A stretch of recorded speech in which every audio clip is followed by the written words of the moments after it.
All right. All right. Cool. We actually are live. My name is Gus, and this is the Anomaly Podcast until we decide to call it something else. Um, and there's been a lot going on. So I want to chat with you guys about a bunch of things going on. I'm going to make a quick adjustment to the camera just because it seems to be a little low. Doesn't have to be that low. Or just like something small. It's the little things. It's the little things.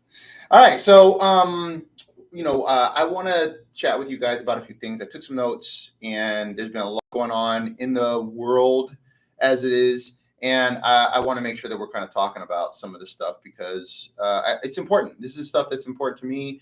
I think that there are a lot of changes that are happening that we're seeing actively, in sort of global politics and in the world as it is, and there's just so much to cover. It's hard to figure out, or to keep up. It's hard to keep up, and I am no expert at anything. I do homework and read more than I probably should, and pay attention to things that I probably should be spending more time doing other ththings. But it's one of those things that I kind of get into, and sometimes I go into rabbit holes. So today, one of the big things that's essentially been on the news is this big, beautiful bill that was recently passed, right? And there are a lot of different things to talk about as it relates to that. There's also some legislative elements regarding the tax and immigration bill, which the president is really doing a legislative push to bill that, or rather to push that. Which it does include some tax cuts, Medicaid reductions, right? Stuff like that. But the idea here is to try to impact the federal deficit. So we'll see how. Obviously, we don't know ultimately what that's going to ultimately look like. I'm gonna make sure I put this on silent so we don't get bamboozled while we're kind of going through this. There is some proposals for some Medicaid cut programs, which I want to get into. There's a birthright citizenship challenge that is right now going through the Supreme Court. That's interesting because I understand. I think this birthright citizenship is one of those things where it seems like it's we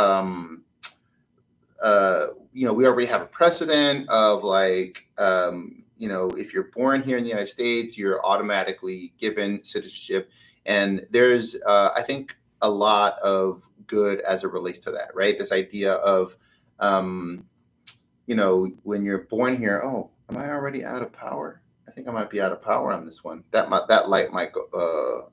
That light might go out soon. So, anyways, the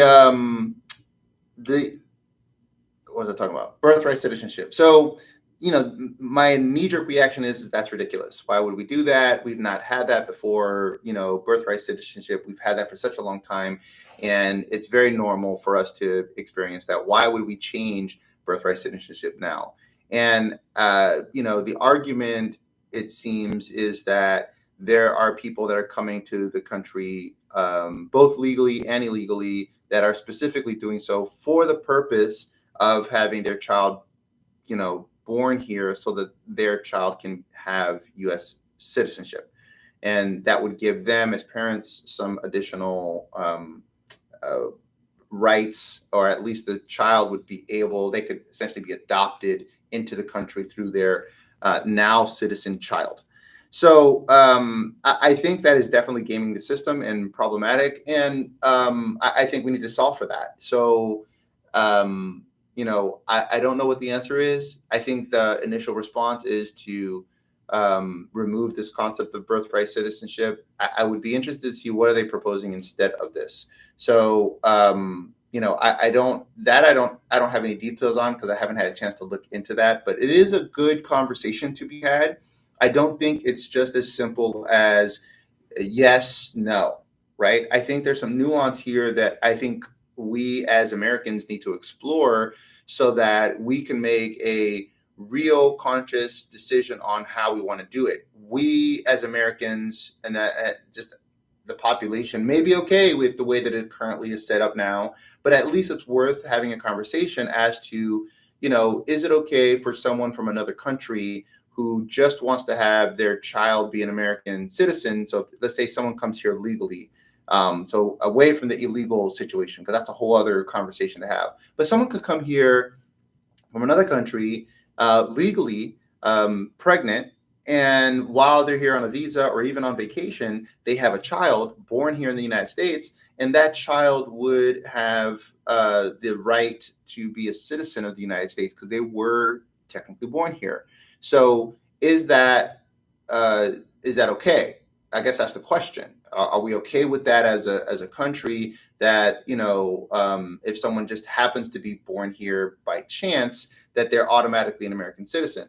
And the answer may be yes, we are okay with that. And if I guess the question I would have is what are the concerns with that scenario, right? Where someone comes in and they are pregnant and they decide to have a child here while they're on vacation.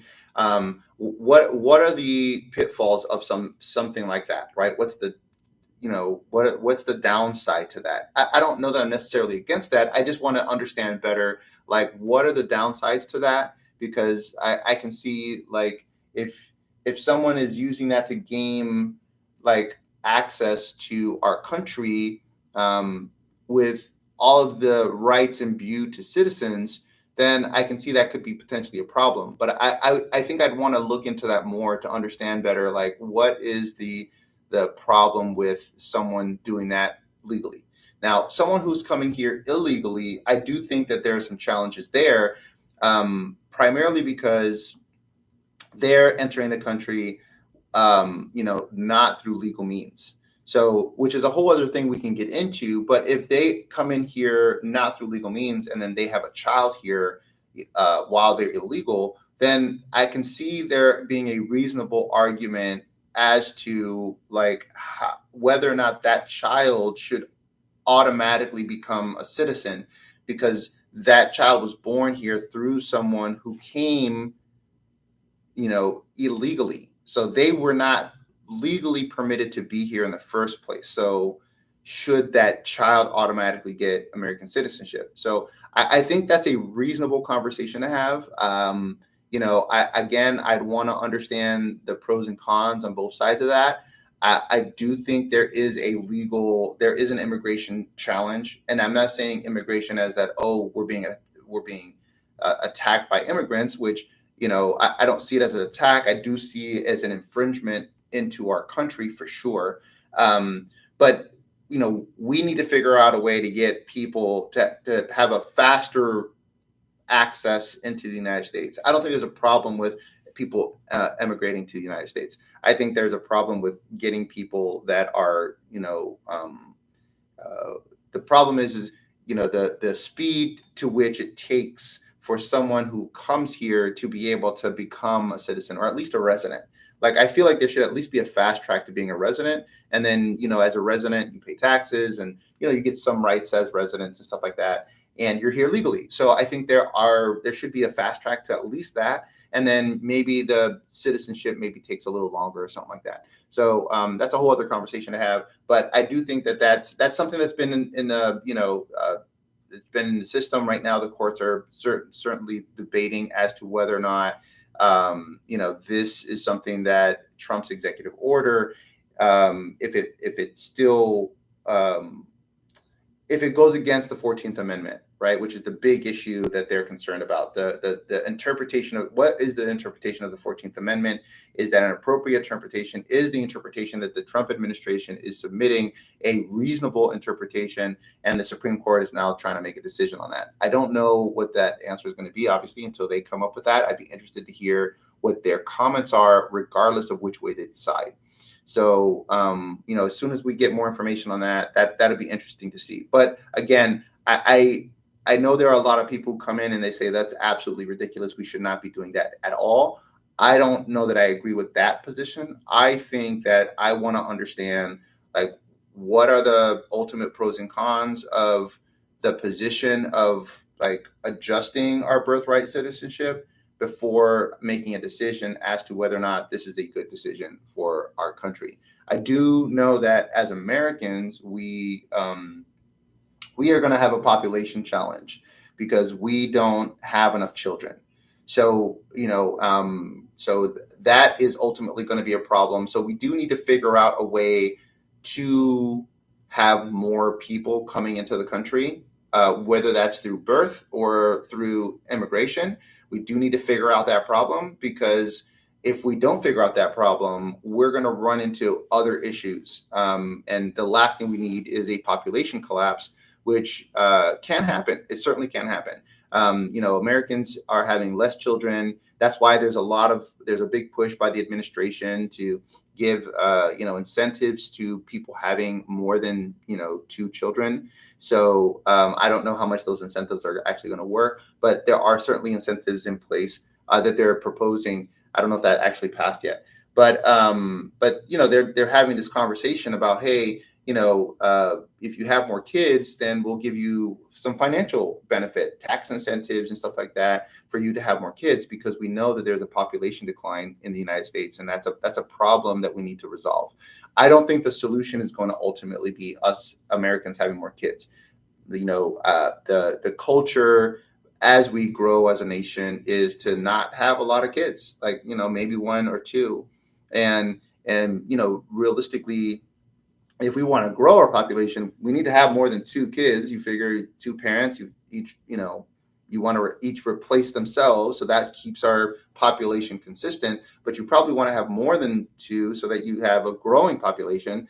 But right now, we're not having a growing population. We're actually having a declining population.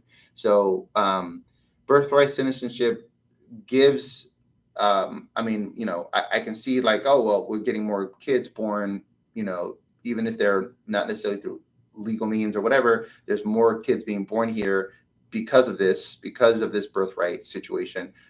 Is that a reason to keep it the way it is? I don't know that that's the answer. So I'd be interested to see how that kind of plays out. Now, one of the things that I want to kind of really talk about is this Medicaid and social programs, the sort of the cuts. What was interesting to me was, so they're about 880 billion in cuts over 10 years. So it's about 88 billion a year is what the idea is, which represents 16% of the federal Medicaid funding, right? As of 2024. So 88 billion represented about 16% of the 2024 Medicaid funding. And the way that they're going to be doing these cuts, it looks like it's contingent on activities. So it looks like there are work requirements for people aged 19 to 64. And the work requirements are either actual work or it seems like community service counts as well. So 80 hours per month. So that'd be like 20 hours per week. So if you're doing at least, 80 hours per month worth of work or volunteer service, that qualifying volunteer services, then you would qualify for Medicaid. So I don't know that I'm opposed to that. I do know that there was other, I think it was Arizona or Arkansas. I had it down here somewhere. That made an attempt to do something like that, and it didn't work at the time. So, that doesn't mean that it doesn't work. It just, whatever, the way that they had it didn't work. So they should probably review that and see, well, what did they do? What did they do, and could they have done something different to effectively impact the ability for people who are have that condition, the condition of working. Like, what was it that didn't allow it to work? You know what I'm saying? Like, it seems reasonable that any kind of federal aid should be contingent on some activity. I feel like that's reasonable. right? And I like that. What I do like is that they're including volunteer and community service, because it means that people don't have to necessarily work, but they can find an organization that they believe in and they want to give back to, and they do something for that organization to help that organization out, and that organization can now impact the community or whatever it does. And then, for that, in exchange for that, you get federal benefits, right? It's like you're the exchange for that is you get some federal benefits for that.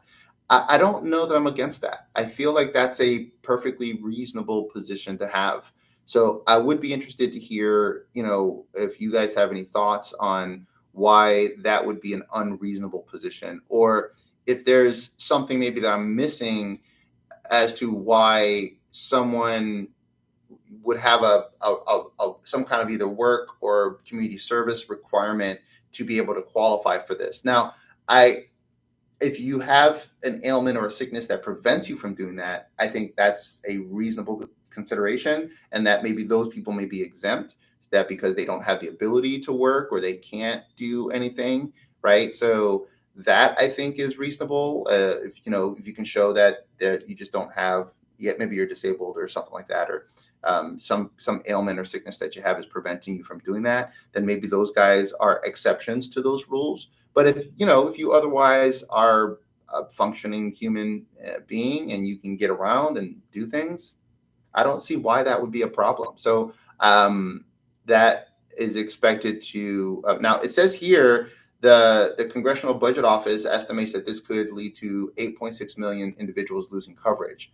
So I guess what I'm trying to get clear, what I would want to get clarity on is, are they losing coverage because they're refusing to do the work, or are they losing coverage because they are not able to work, so then they wouldn't qualify, but they're not capable of working, so they would lose it by default?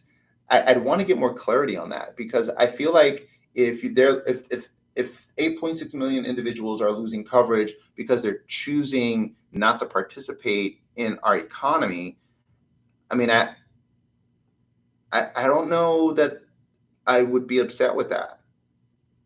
Like that would be a problematic number if people are losing coverage, let's say, for example, because they have an ailment that prevents them from working, and then because they can't work and they can't do community service, they can't get qualified for Medicaid coverage. So that would be a problem. So I want to learn a little more about.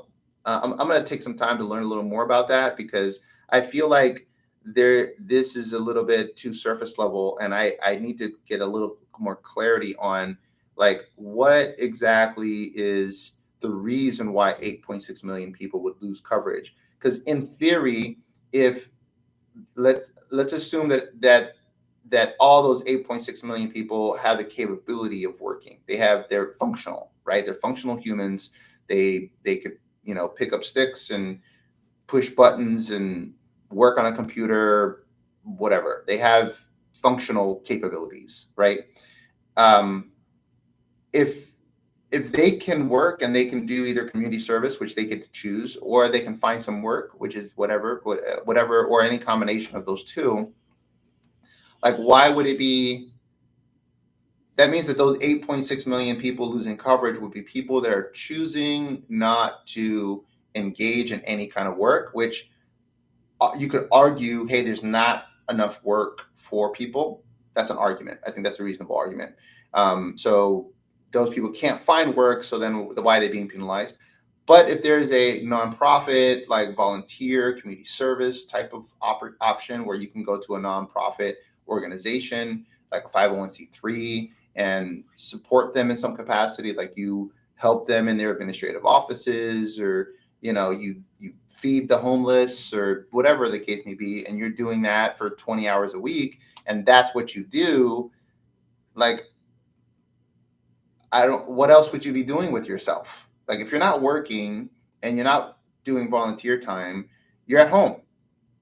Unless you're sick or you have some ailment then that prevents you from doing that, then that's understandable. Okay, that's fine.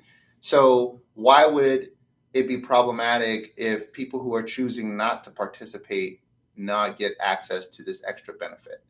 I feel like that seems reasonable. So I'll do some more homework on that to see if I can learn a little more about like who are these 8.6 million individuals losing coverage.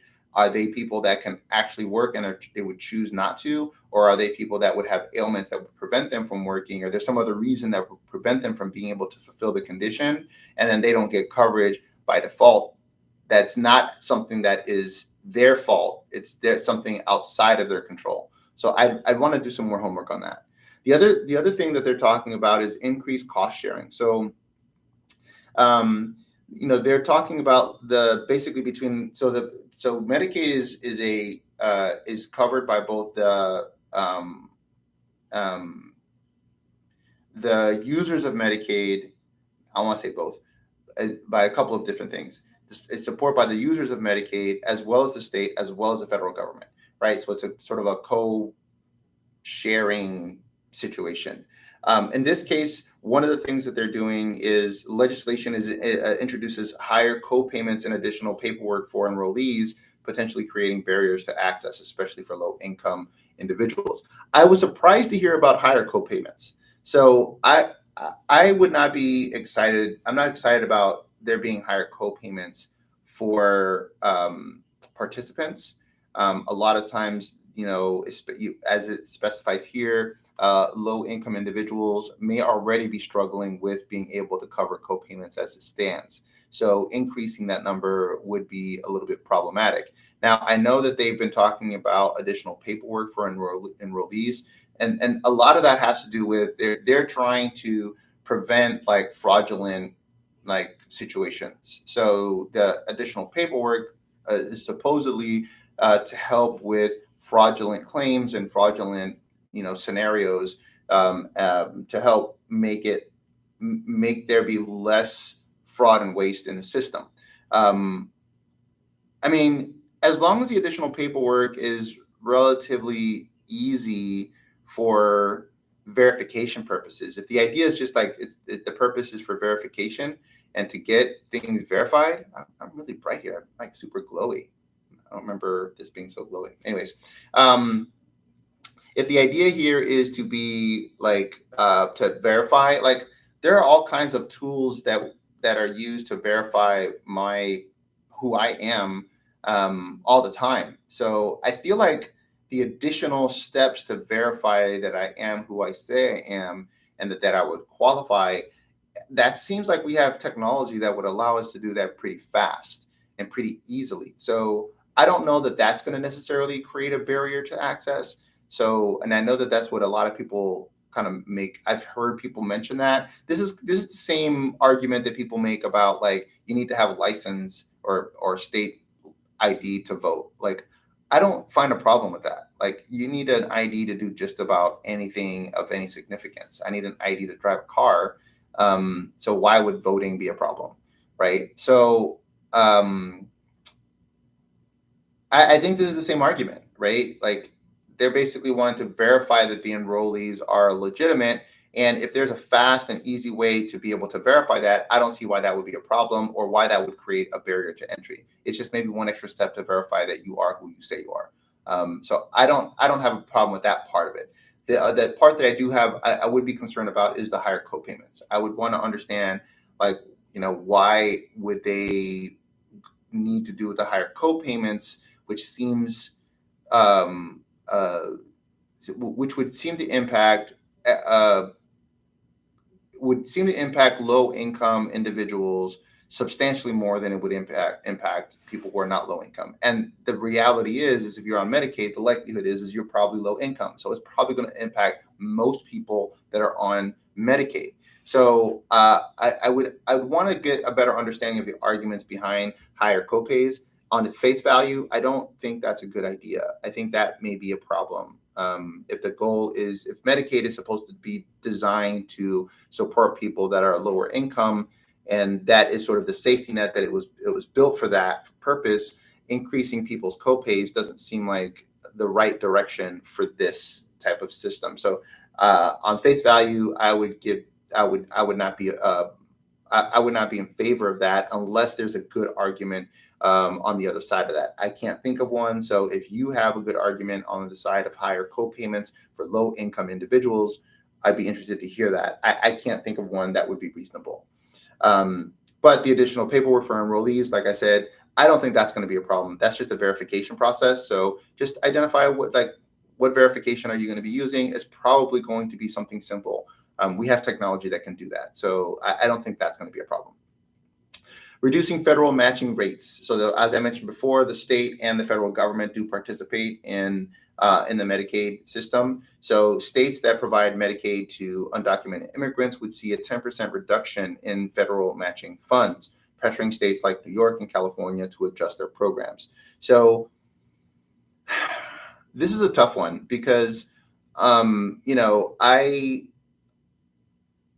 the undocumented immigrants, on one side of this is they're people, they're human beings, and they may need help, and they're trying to make a living for themselves, and if they're in a situation where they need some kind of Medicaid support, right, for medical purpose, some kind of medicine of some kind, should we not help them? I mean, as a human, we should help them, right? And here, so the federal government is basically just trying to, put the burden of undocumented immigrants back on the states. And I think that I don't know that I have necessarily a problem with that, because it really helps to make the states a little bit more responsible for how they deal with illegal immigrants. I do think it's a problem to have sanctuary cities. I think that's a problem. So you see some states will have sanctuary cities. I don't think that's a smart move. I do think that there should be some process, like the immigration process needs reform, and that we need to make it easier for immigrants to come into the country. I don't think it's a good idea for states to be effectively harboring illegal immigrants and protecting them when they've effectively come into the country illegally. And it's not to say that all illegals are bad or anything, or even the majority of them. It's not to say that at all. It's just that that's not the way to come into the country, right? So it's like, and you could either have someone knock on your door and ask to come in, or you can come in your home, let's say, for example, or you can have someone just kind of come into your window, and they both can get into the house. They both can access the home, right? The difference is one came in with your permission and the other came in against your permission, right? Without any permission. I would say not against your permission, without any permission. And the one who came in without any permission, you don't know who they are, right? You've not met them. You weren't introduced to them. The one who comes through the front door, you could at least get to know who they are, like what their name is, what are they knocking about? What are their interests? What are they trying to do? You can ask questions, see them face to face. Like there's some kind of a process to say, okay, well, I feel comfortable based on our conversation that you can come into my house, right? Now you're in. So someone who just comes in through the window, you have no idea who they are. You didn't meet them. You didn't talk to them. They just kind of showed up and appeared inside your home, right? My wife hates that I use this analogy, but I can't think of another analogy that's better. Like, that's how we have to think about our immigration policy. Like, I think that, the same way you wouldn't want to have someone just come into the window of your home, we shouldn't be okay with immigrants just kind of sneaking by the border and entering our country. Like, we should have a better process to allow those immigrants to come in, but they should come in through legal means. I think that's reasonable. That's not an unreasonable request. And to suggest otherwise seems a little nuts to me. But I do think it's a reasonable request to make sure that people that are here, the people that come to this country, come here through legal means, through the legal process. This is very normal for countries all over the world. So I don't understand why we don't see that. Well, I don't want to say we don't. A lot of people are totally okay with people just coming here illegally. I don't think that an open border, you wouldn't do that with your home. You wouldn't leave all your windows and doors open and just say, hey, anyone can come in and out whenever they want. Like, you want to have some sense of security. And, unfortunately, even though the vast majority of people that come across the border illegally are probably fine, they're good people, they're families and people just looking for a better life. There are people that come, that do come through the border that are not good people.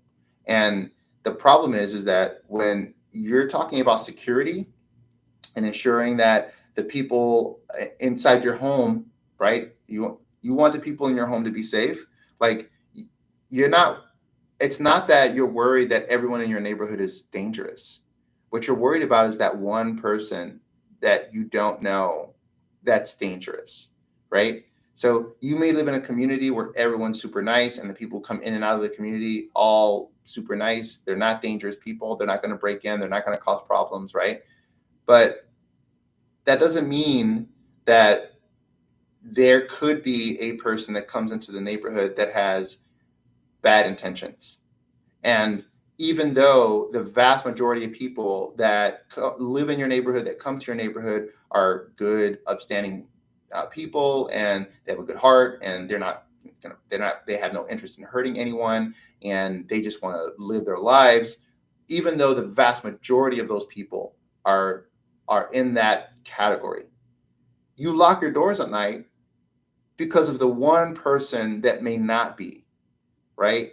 So it's the same idea. Like our borders are very much the same. Like it's not that everyone coming in is dangerous or bad, right? It's that you lock your doors because you want to make sure that the one or two bad apples that are there, we want to make sure that those guys have a harder time getting in. It's not that we're worried that all these other people are bad people. We're worried about the few people that are bad. And the problem is that when you come in illegally, we have no way of knowing who is good and who is bad. So, I think it's important to understand who's coming into our home, America in this case. We want to know who they are. So I know I went off a little bit of a tangent, but so anyways, my going back to what's happening is the federal government is trying to put that pressure back on the states to be a little bit to adjust their Medicaid program in this case, but also to adjust their stance on how they deal with illegal immigrants. There definitely needs to be a different way that we approach immigration. And unfortunately, there are a number of states that are not. That are, I think, doing more harm than good. So this effectively sees a 10% reduction in federal matching. So which seems like, honestly, I don't know. I don't know what that. I'd be interested to see what that means, like from a funding perspective. Like, is that a big number, like funding wise? Because 10% seems small. That means that 90% is still coming, right? They're still doing a 90%. Of what they've been getting, right? The funding, the matching funds is still coming in at 90%, which is still the majority of the funding. So I don't know how much of that is. I don't know. I maybe we need to get more information on that, but it seems like that's not a big number. So I guess we have to kind of figure that out some more. Now the CBO, which is the Congressional Budget Office, is projecting changes could increase the number of uninsured individuals to at least 13 million by 2034. I'm not sure how they're coming up with that number. I know that they came up with this 8.6 number losing coverage based on people not working, and maybe the rest of them are from undocumented immigrants or something like that. That's what I'm thinking. But 13.7 million by maybe that's, I don't know, and I don't know if that's per year or in general, overall within some time period. So maybe over the next 10 years. Yes, I guess I want to understand, like, what does that number really mean? Like, because if the 13 million is because there's a condition and people are just choosing not to fulfill that condition, then that's a person making a choice not to fulfill the condition that they have the capability of fulfilling. If they don't have that capability, then I can understand. Let's make an exception for that person. The other impact is the states will have to offset federal cuts. So that means that could lead to raising taxes, and then or reducing spending in other areas. And they're suggesting here education, but I don't know if that's the only, there's I'm sure there are a number of different places that you can cut spending or reduce spending if that's necessary. So and again, there are a number of ways to also increase taxes in a way that is less impactful to low income individuals. So, but yes, the state is now going to be responsible for fulfilling the gap, right? Now, the healthcare access. So they're talking here about, again, we're talking about impacts. Increased administrative burdens and cost sharing could lead to decreased healthcare access for vulnerable populations, including children, seniors, and individuals with disabilities. So this is kind of where,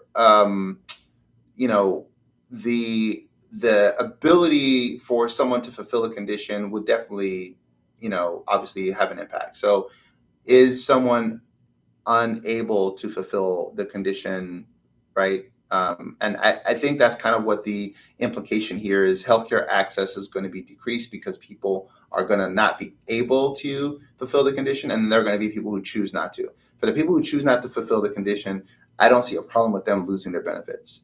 But for people who are unable to fulfill those conditions, then yeah, you make exceptions to those. I mentioned that earlier. All right. So there's certainly a lot of division between, both the parties. And it seems to be generally unpopular to cut any kind of Medicaid, because it seems like it's something that's going to benefit the population. Here's the challenge. We have almost a $37 trillion debt that we're looking at right now, with more debt coming down the pipeline. And the problem is that, the first thing you do to get your house in order is to you basically shore up all your spending, right? Like where can you cut to, bring spending down to a minimum? And then the other thing that you can do is increase revenues. How can you increase money coming into the household, right? So the government's working very similarly, like where can we cut, and then how can we generate more revenues? And traditionally, when you're cutting spending, you have to cut usually the biggest, most robust programs, because those are the ones that are going to be the most impactful. Medicaid happens to be one of them, right? Military spending is another one. I'm not sure why we're not seeing more in military spending cuts, which I would be more in favor of. But Medicaid is definitely one of those larger programs that we have to figure out, how to cut some funding somewhere. And then in terms of revenue, that could translate. Typically, it translates to taxes. And then, what taxes are we talking about, right? So you got, at the state level, you have like property taxes and sales taxes and there's all kinds of ways that you can kind of income tax, all kind of different taxes that can come. Where are the revenues coming from to make up for the shortfall, of revenue that's needed to be able to get us out of the debt that we're in? So there's some pain that's going to have to happen. The question is where are we okay to feel that pain? What is the least painful, I guess, is the question. And that's going to be the tough question to answer, because a lot of people want to keep all of the programs that we have in place. But, if we're in a position where, the programs themselves are a big reason why we're in debt, then we need to solve for that. Now, I do think that our military spending is something where we should really be looking at. We should seriously be looking at our military spending. We spend so much more money. The person who spent the country that spends second to us, where we probably spend 20 to 30 times more in military spending than the person that's second behind us. So we can clearly cut some money there and still be ahead of the game. We're already ahead of the curve. So I would argue that military spending would be an area that I would want to look at. And I'm not talking about like soldiers' benefits or soldiers' salaries. Like there are a lot of military, like high level research and development projects and black ops projects and stuff that we is not critical to our security for us to be doing that we're currently doing, right? That is not necessary for us to do. So I would want to say let's figure that out. I would love to figure out a way to kind of solve that problem. Um, Now, with regard to there's a sort of the political framing around this. Um, so the GOP leaders basically are like this whole process of cutting costs here is very much in line with the GOP, their traditional limited government um, and fiscal responsibility. The problem is they've not been consistent with that. So yes, this one kind of identifies as in line with that, but that's not been consistent across the board. As an example, right now the budget that's been passed has a $2 trillion, rather $4 trillion increase in the debt ceiling in order for us to pass the budget, right? So and that's the Trump budget. Now, is there? I don't know the inner workings of it. Maybe the way that it's framed is that they need to spend money this year or next year, rather, in order for them to cut significantly the year after. I'm not really sure, but right now they're not presenting a budget that shows that hey, we're going to be cutting costs. They're showing a budget that says, hey, we're going to need to increase the debt ceiling to make this budget work. So I'm a bit confused about that because I'd want to understand better. Like, is there a plan to pull back on our spending? Because $4 trillion is quite a lot of money. Now, maybe the thought process is that money is going to be invested in projects that are going to bring more jobs to Americans. Maybe there's infrastructure that's going to happen, which will hopefully get into people being able to do more like building bridges and roads and like fixing a lot of our infrastructure issues and stuff like that. So maybe that's part of where that budget monies is going to be going to, and that will have an economic benefit so that we increase the growth, our GDP growth, because we're not gonna save our way out of this debt. We do definitely need to grow out of it. So as a businessman, Trump being a businessman, maybe that's the way he's thinking about it, because it's counter to what you traditionally hear about, the sort of the Republican position, which is, we want to cut expenses and we want to be more fiscally responsible, and we want to cut taxes and stuff like that, which they are definitely cutting taxes. So there are some elements that are definitely in line with Republican, the Republican belief system, but there are other things that I'm not clear on how that aligns with that system.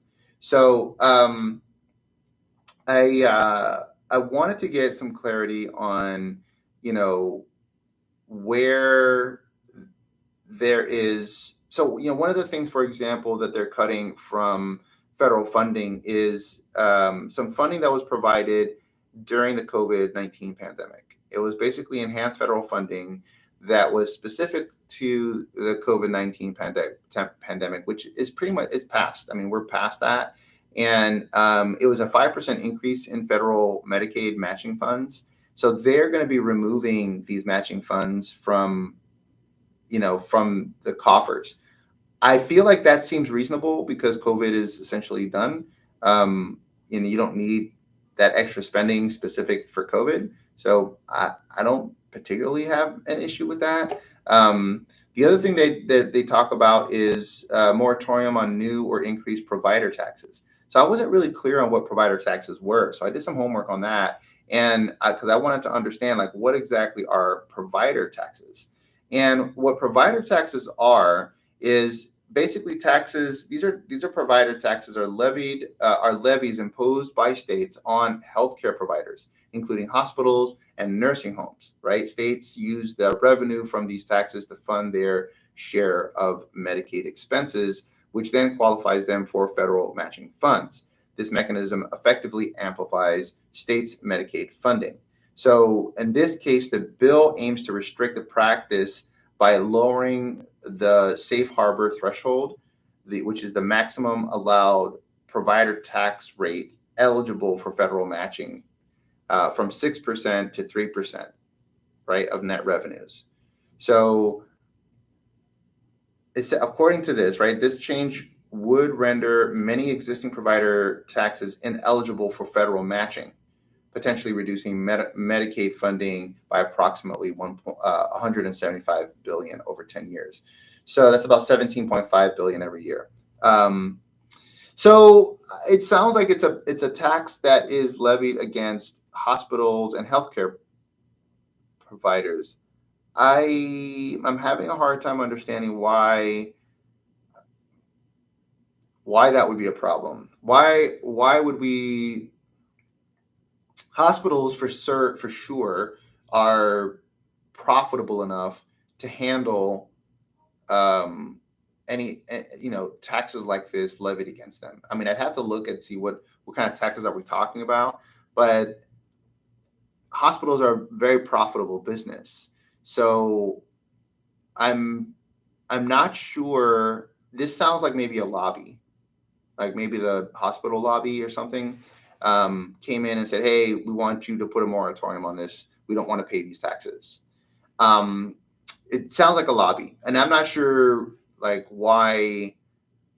I mean, obviously the lobby figures out a way to make a case for doing this. I don't know that this is a lobby, but it certainly sounds like a lobby situation, because if the state can effectively offset some of their costs and even get matching funds from the federal government by levying taxes on providers, right? And then that is part of the way that they raise funds to pay for Medicaid, and then the federal government matches those funds that they raised in a legitimate way through taxes.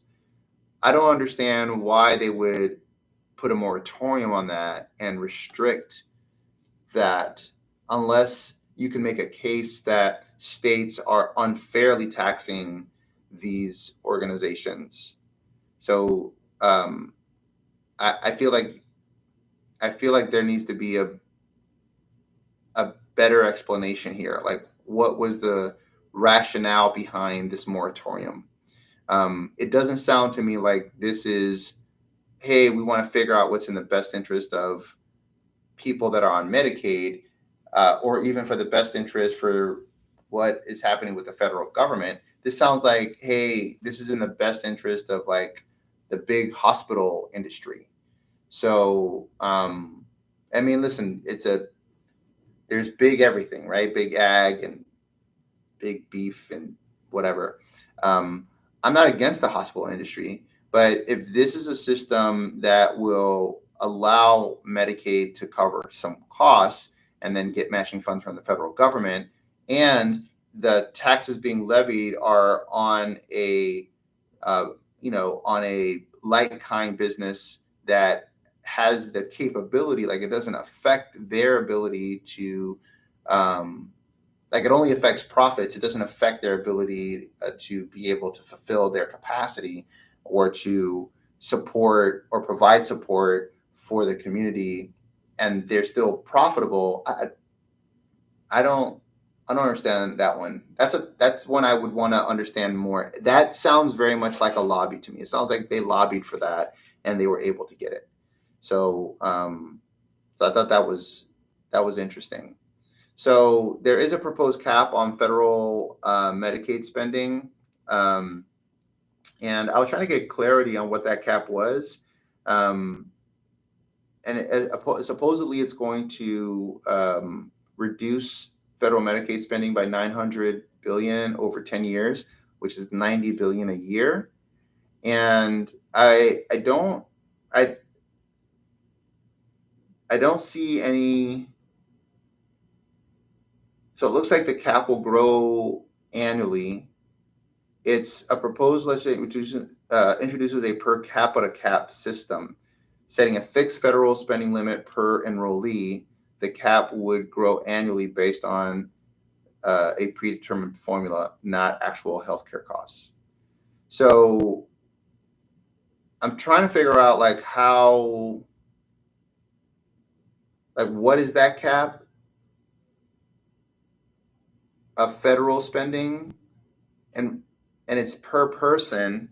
So that means they're gonna, if a person, I guess I want to get clarity on that, because like what does that mean? Like if a person gets cancer, God forbid, and their treatment hits their cap because it's per person, per enrollee, that means that they can no longer get Medicaid for the cancer that they have.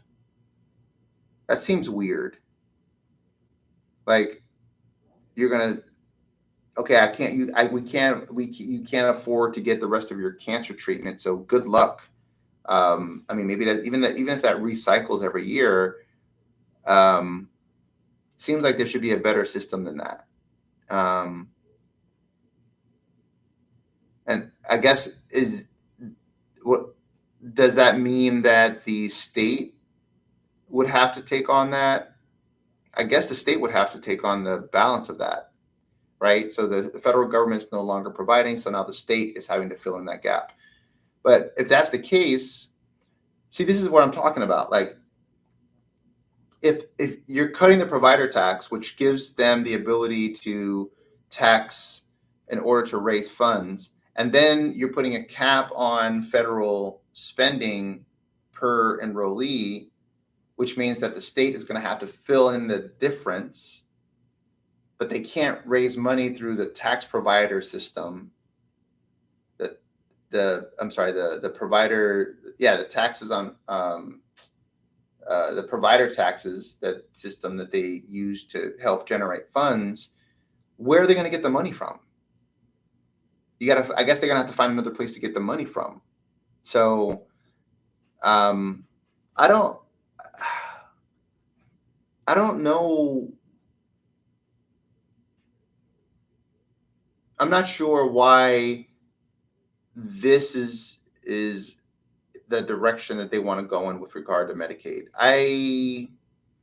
I'm not a fan of the cap system, but if you are going to have a cap system, then you need to at least provide the state the ability to be able to raise funds in a number of different ways so that it can fulfill the needs of the patient. But you're cutting out the ability for the states to be able to raise funds, and you're capping per enrollee how much a person may be able to get federal Medicaid support. So that really, I mean, I don't know enough about the Medicaid system to understand like how else could they raise money, but it seems like that on face value, it seems like that could be problematic, because you're really talking about the states are going to be more responsible for taking care of Medicaid, which is fine. I don't have a problem with that. And I don't even have a problem with this cap. I think the cap is like, hey, this is what the federal government's willing to contribute towards this program. I wouldn't even have a problem with that. But you've got to give the states the ability to raise funds. And if they had this tool called the provider tax that they were using to raise funds, and now they no longer have that, that seems weird. It seems weird that you would, cut funding and cut the ability for the states to generate more funding through a system that they already have in place. So, I think that if you're going to propose something like this, in my opinion, if you're going to propose something like this, then I think that there should also be a like, how are you going to solve for the gaps? Like, hey, we understand that you don't want to spend money, you know, um, maybe this is not something that gets implemented on year one. It gets implemented on year two, and the states now have a year to figure out how they're going to solve the shortfall, right? Because, okay, let's say you implement this and you say, okay, we're going to remove the provider taxes and, or at least, not implement new ones. And you were going to cap federal spending. So you have a year to figure out how you're going to fill the gap, because there's going to be a gap there. There's going to be enrollees that have some terrible ailment or disease that they're going to hit their federal cap really early on. And then now the state's responsible for fulfilling the needs of that patient for the rest of the year, I'm guessing, until maybe it recycles in the next year, and then the federal government will contribute again, is my guess. So let's say that's the system. I don't know if that is, but let's say that's the system. Then the state has to fill in the rest of that gap. And then it doesn't have an ability to raise during the, using this sort of provider taxes. So then what other way could it raise money to fulfill the needs of that patient? They have to figure that out. And I feel like they need time to do that. So I guess if this had a long enough timeline, then it'd at least be more acceptable. So I don't know what the timeline is for getting these things in place. If the timeline was long enough, where they have, okay, you have a year to figure out how you're going to raise the funding for this, then I think that would be reasonable. So okay, so that's sort of like what's happening nationally. We got some Florida stuff happening too.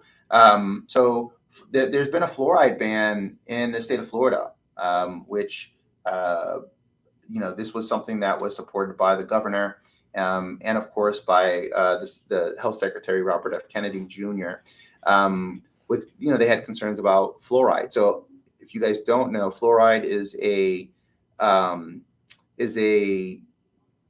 waste product of making aluminum, right? So it's a waste product of making aluminum. And my understanding was, and I may be completely incorrect, but my understanding, if I recall correctly, is that fluoride was a waste product that from making aluminum, and the aluminum factories needed a way to get rid of fluoride. And we found that fluoride has, at the time, they found that fluoride had beneficial effects to strengthening bone in humans, and that could work maybe for toothpaste. And then, so they decided to start, instead of getting rid of that waste product, they sold it and put it into things like toothpaste and water and stuff like that. Now we're finding that fluoride may have actual long-term health deficits, right? Where it could make your bones brittle, or it does harden your bones, but that could be to a detriment. So and then there are other health concerns as it relates to fluoride, which I'm not as familiar with. But so they've effectively decided to remove fluoride from public drinking water, which is interesting, because we've been hearing about fluoride being a problem in public drinking water for a long time. So now that they're removing it from public drinking water, we'll see how that turns out. Apparently, there are dental experts that are opposed to this. I mean, it's being removed from drinking water. Like, I don't understand why that would be a problem for dental experts. Like, they can still recommend fluoride toothpaste. That does exist. It's not like fluoride is illegal to use. It's just going to be banned from public water. So why there is an opposition from dental experts, that sounds to me again like a fluoride lobby. Like, that's what that sounds like. The aluminum lobby that's basically trying to say, hey, listen, we've hired these dental experts, and they say that removing fluoride from the water is going to be problematic. We as humans, we put fluoride in the water. We didn't have fluoride in water prior to us putting it in water, and we lived for hundreds of thousands of years without fluoride in water. I'm sure we can survive without fluoride in water. So whatever dental experts are opposing removing fluoride in water, that doesn't sound like legitimate to me, because if they're dental experts, they care about your teeth, right? And if they think that fluoride is something that you should be using, then all they need to do is recommend fluoride toothpaste. Done. You're finished. Finito. That's the end of it. You have your opinion on being able to, like, whether fluoride is going to be helpful to your dental care.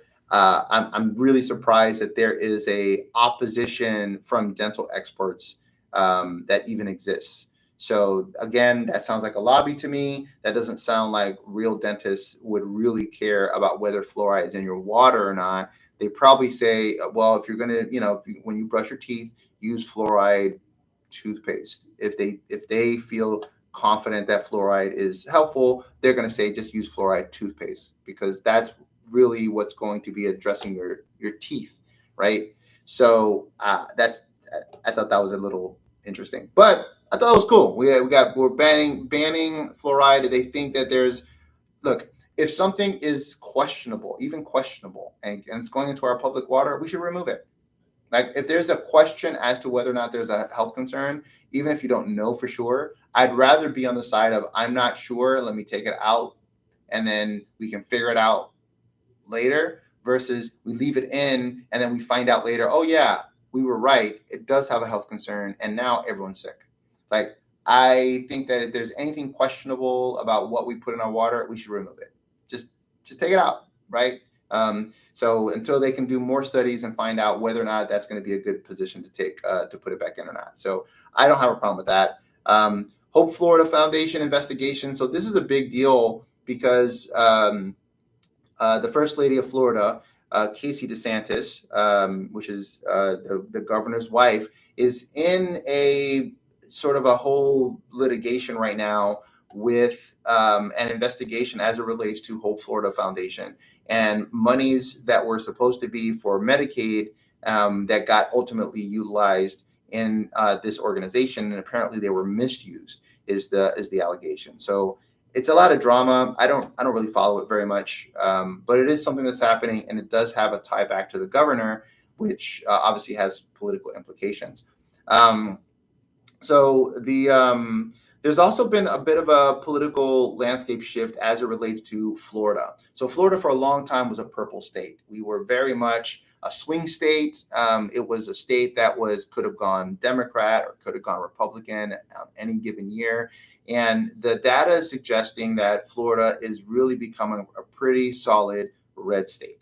So, and I know that for a lot of the Democrats out there, you guys are probably very upset about that, because that means that there are less Democrats and more conservative views that will likely pass through the state legislature.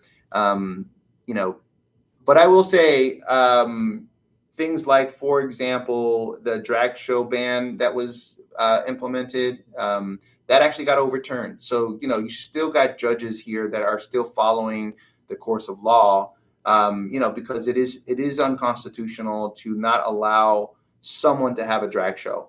I don't necessarily go to drag shows myself, but as an adult, I should have a right to go to one. As adults, they should have a right to have them. I don't think that it's probably good practice to have drag shows in front of children. But other than that, that would be the only thing that I would have concerns about. Other than that, you want to dress in it, you want to wear a dress and makeup, I don't care. Don't matter to me. I mean, there's some very talented people out there that are doing drag shows and that sing amazing, that dance amazing. Go for it. I love it. So, but that's something that people get nervous about. But there's luckily that's not something that the ban that happened, it got overturned. So that's a freedom of speech situation. Like I said, the only concern I would have there is basically the in front of children. That's it. That's all. I don't think that's appropriate. All right. So the only other things that kind of are lingering in global in politics in general are just foreign policy developments as it relates to Gaza. United States is backing a new Gaza aid initiative, and which is facing some criticism from the UN. Right now, the UN is not happy with the United States. So they're suggesting that it's lacking neutrality. But I know that my understanding with this new um, Gaza aid initiative is that it's being led by the Arabic nations. So, and the United States is essentially supporting that process. So, I think that's great news that the Arabic nations are stepping up to, do a humanitarian effort in Gaza, and those folks need help. And whatever your belief systems are, those people need help. I mean, at the end of the day, and part of the anger and frustration that they probably face is the fact that they live in squander and they have nothing. So, we have to figure out a way how to be like the bigger person and to be humans here. And how can we help our fellow human beings to get out of that and hopefully get them to a position where they're not desperate. They're actually now in a position to be able to, make decisions that can impact their own lives and make life better for them. So that seems to be going really good. I was really surprised about that. I was also really impressed, that Trump went over to all the Arabic nations to effectively barter or negotiate peace with, the whole Syria situation has basically calmed down. All the agitation that's happening with most of the Arabic nations has essentially calmed down. There's a lot of like dealings that are happening with those nations over there. So the last thing we want to do is have enemies. So I think it's good politics to talk to adversaries and find out how we can become better friends, or at least partners. Right? Don't have to be friends, but at least be partners. And right now there's a $142 billion defense agreement with Saudi Arabia. So that certainly signals a shift in that sort of Middle Eastern region. We just got to figure out what does that mean for us as Americans? I definitely think there's always benefit to finding more partners. We just got to make sure that the partnership is reasonable. I don't personally have a problem with that. I thought that was a really great thing that he did. I mean, whether you believe in Trump and what he's doing or not, the fact that he's going into the Middle East, which is an area where we've seen a lot of agitation and arguably, I don't even know the word I want to say here. There's been a lot of aggression, right? And as it relates to the Middle East, as with the Middle East, around the Middle East, right? And that they've been seen as sort of enemy number one in many cases, right? And here we have, the president is going over there and looking at, hey, how can we make our nations work together? And it seems like that he got some positive feedback from those nations over there, which I thought was good. That means that they believe that there's some benefit to working with us, which of course there would be. The United States is still the largest economy in the world. So there's definitely going to be benefit to working with the United States, assuming that whatever deal they put together is reasonable and fair to all parties. So I thought that was a good thing. I can't complain about that. Like that seems to be like the thing that you expect a president to do, is to go to other nations and work out either peace deals or partnerships so that we can have good foreign relations with other countries. I do know that we're still dealing with some friction with China, and trying to work through that. I don't know how or where that's going to get resolved. It is a situation where they currently they provide the lion's share of goods to the United States. So it's a partnership that does benefit us. And on the flip side of that, we buy the vast majority of the things that they sell. So that is important to note as well. So I feel like it is something that we should work out. But I would argue to Trump's defense on this one is that if there is unfair practices that are happening over there in China that is making it difficult for us to have a fair relationship between China and us, then I don't think it's unreasonable to at least, try to get through some of those things.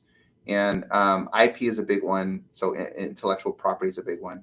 Um, so at the end of the day, we do need to figure it out because they are a large manufacturing partner for United States businesses. So I'm hoping that they're able to figure that out soon. Otherwise, these are the things that we're just kind of going through over the last 2 weeks. I wanted to kind of touch on. It's been an interesting ride. There's a lot of stuff going on. It seems like it's going at lightning speed, and for the average person who's just busy working, it's hard to keep up with this. So I'm just trying to share like my thoughts on the things that are happening. I'm just an American trying to understand what's happening in this whole, geopolitical scenario. How is it going to affect us as Americans? What's happening with just local politics here in Florida? What's happening with national politics that's going to impact Americans overall, and then what's happening geopolitically, and what's that going to mean for for our future. Anyways, if you guys want me to talk about any specific topics, please make sure you comment below and share this with anyone that you think may have an interest in wanting to see this. So I appreciate your time. Thank you so much. Please like, please share. I'll see you guys next time. Peace.